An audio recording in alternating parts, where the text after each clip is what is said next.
This is BBC One. Coming up a little later, something silly, probably involving Graham Norton. Until then, it's the BBC Sports News Update, live from Soul Survivor.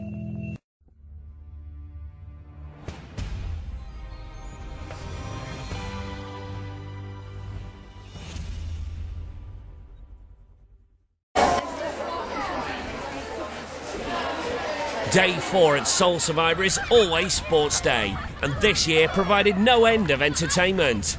The It's a Knockout competition was, as always, incredible, with competition between each of the camping villages as fierce as it has ever been. Westwood's team, comprising of Gavin Lynch, David Starforth, Heather Smith, Rachel Campbell and Sophie Farron, worked their socks off. But despite great travelling supporters, just couldn't overcome the challenge of the other churches. The 3-year losing streak continues.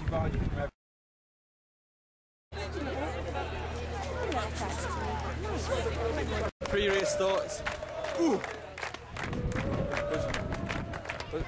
Nothing to say about pre-race. Running's cool. I'm disappointed.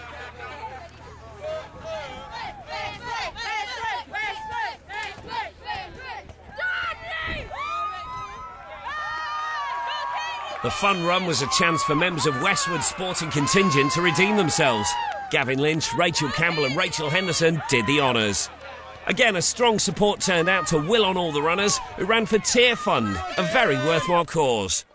All Westwood's runners put in a fantastic effort and most placed very respectably, rounding off an interesting Soul Survivor Sports Day.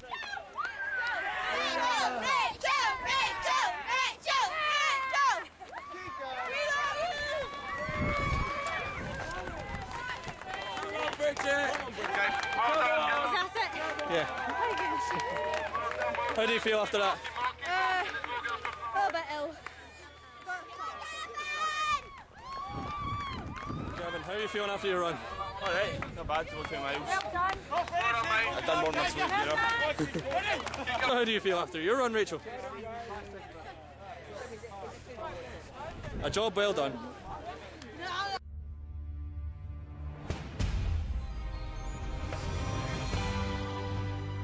And now, back to our feature presentation. So tonight was a really unusual service for Soul Survivor. The worship at the beginning was amazing, and then there were 2 people who came from South Africa, and they were talking about the project they were working with, which was basically to work with these children and orphans and young people who've been abused from the ages of like 6 months old all the way through.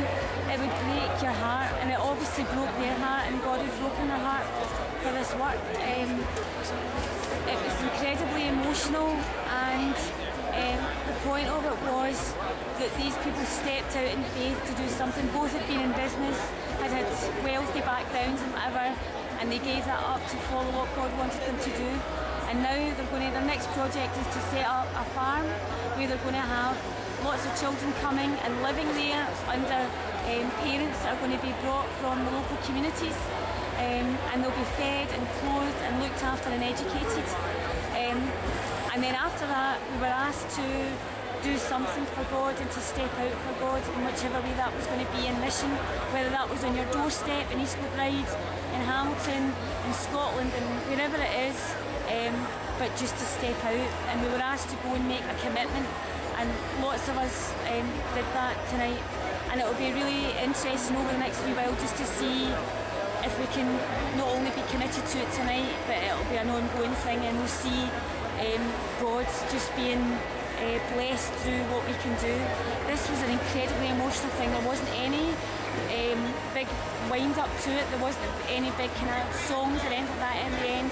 And in fact, Jamie came and we sang When I Survey the Wondrous Cross a cappella. There was no music, and everyone was just at one, just praising God, and it was fantastic. So yeah, unusual, but absolutely amazing.